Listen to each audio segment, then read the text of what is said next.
What I'm going to focus on is the more esoteric topic of consumer policy, and in particular the legal protections that we have as consumers when we buy things from companies. And before thinking about the impact of Brexit in this area, it's worth just thinking about what we have in this area. You probably are not as nerdy as me in this space and therefore may not be aware, but we are protected under very wide-ranging, harmonised EU law against misleading and aggressive sales practices, unfair contract terms. We're protected against firms simply not providing what they say they're going to provide or otherwise reneging on their contracts. We're actually protected against insolvency to some extent. Insolvency, for example, of banks or insurers or package travel organisers, at least up to a limit. That's EU legislation. We are protected against financial services companies failing to safeguard our money when they hold it, our assets when they hold it. We are protected against excessive roaming charges when we use our mobile phones on the continent. A recent one, if you buy things online, we're now protected against there being pre-ticked boxes that are designed to nudge you into buying things that you might not otherwise have bought. So now there aren't allowed to be pre-ticked boxes.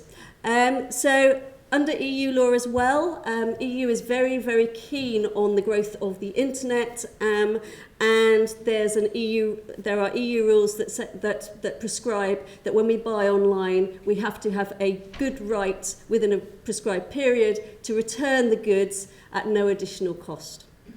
So those are all EU rules. And for the most part, this set of consumer protection legislation is the same right across the EU.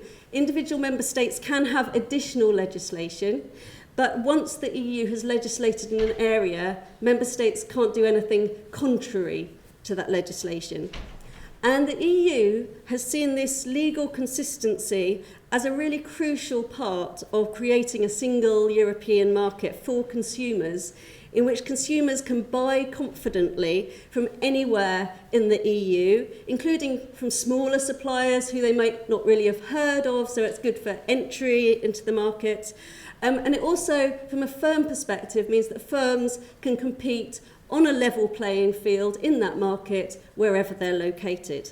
So for UK firms, they compete across the continent on a level playing field, but equally EU firms can compete in the UK. So, and that's really quite core. The way I describe it, you can see that it's really quite core to the whole EU mission of having this single EU market. So that is the status quo. What does Brexit bring to all of this? I'm going to focus on two different elements. One is whether over the longer term we might actually expect to see the UK and EU remaining more or less in the same place on consumer policy, or whether we might expect to see divergence and what we might think about that. And the second question is more imminently, what protections will we lose as consumers on kind of day one after Brexit? What is there a risk of losing? So on the first question, in terms of harmonisation, I mean, I think in the short term, as we all know, it's really hard, all this stuff, and the Great Repeal Bill has basically taken up every civil servant in Whitehall and will continue to do so. So actually, given that mostly consumer law isn't in a mess, I think we would expect that consumer law to more or less, in the short term, be put into UK legislation pretty much as it is. So we're talking longer term, what might happen.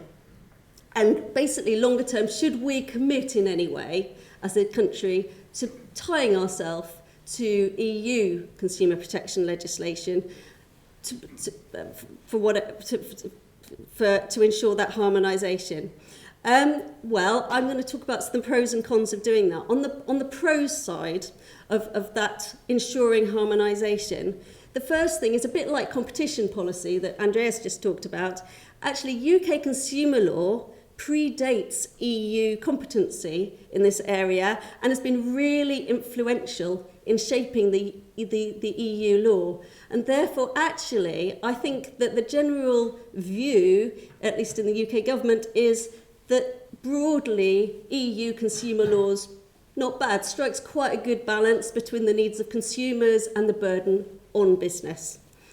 But even if we didn't think that EU legislation was very good, there might be some good arguments for retaining harmonisation. First is that many UK firms serve EU customers as well as UK customers. If they continue to do that, then they'd have to abide by EU consumer law when serving EU customers.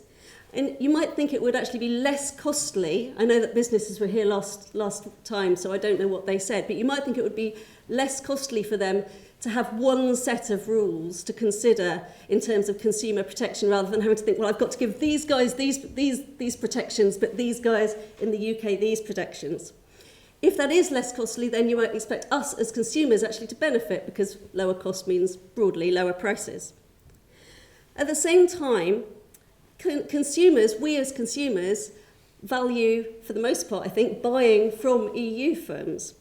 But if EU firms find that actually the UK legislation is now different, well, will they continue to think it's worth supplying into the UK? Because it all gets a bit complicated. I don't know if anyone's ever bought on a website where there are US traders like Etsy or eBay. Sometimes those US traders will not supply into the EU. And I don't think that's always to do with delivery charges. I think it's because they don't quite know what they're getting into supplying into the EU. That could equally apply to EU firms selling into the UK if our legislation starts to diverge.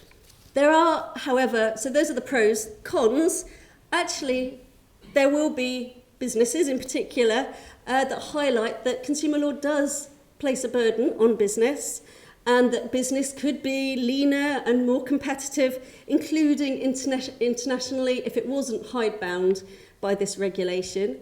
And while I haven't heard this argument made much in terms of core consumer policy, I've heard it made a lot more in terms of financial services consumer policy, where actually financial services firms feel, quite a lot of them feel, that post-2008, the levels of regulation have actually increased unduly and are now placing too great a burden and giving too great a weight to consumer or investor protection.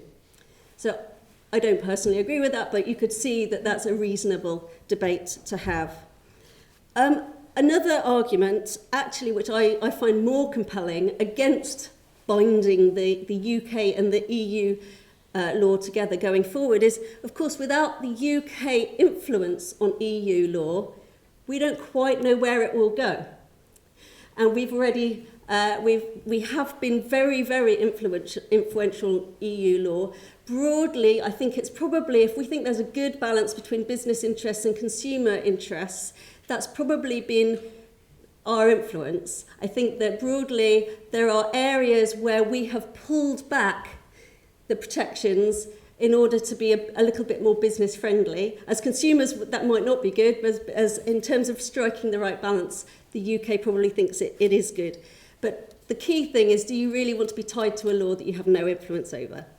In the end, I think this question of whether we diverge will probably come down to how strong business shouts that they want to diverge. Unfortunately, that in turn means that they may be shouting for things that aren't necessarily good for us as consumers, might be good for us as businesses. So it's a very delicate balance, this.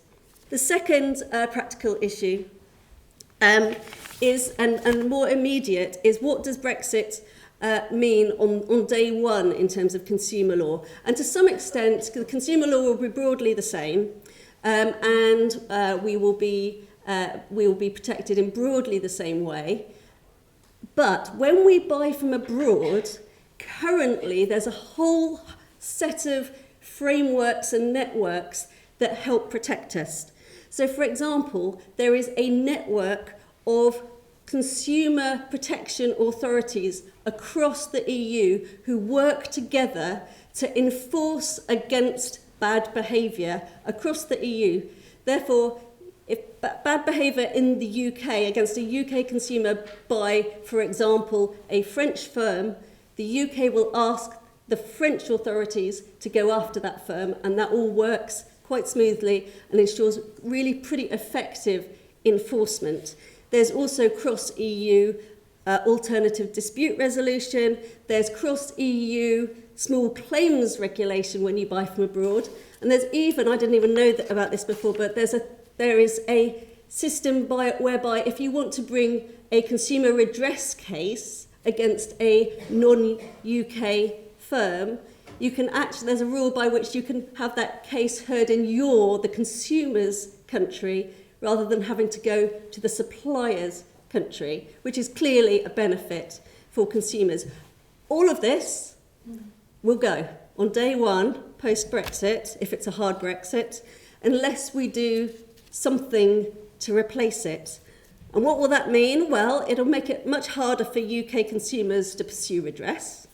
If something goes wrong with a cross-border purchase, that in turn could make consumers more nervous about making cross-border purchases. It could also, and this is potentially even more worrying, make UK consumers easier targets for rogue traders that are based elsewhere in the EU, because we won't be able to basically persuade, we won't have any powers to ask other authorities to go after those rogue traders. So in summary, I think, to be honest, I think Brexit is really complicated, just achieving it. Consumer law is probably one of the less complicated areas, but it is not entirely unproblematic. I think what we really want to ensure is that our traders can continue to sell to the EU traders can continue to sell to us, and that we don't become targets for cross-border fraudsters as well. Thanks.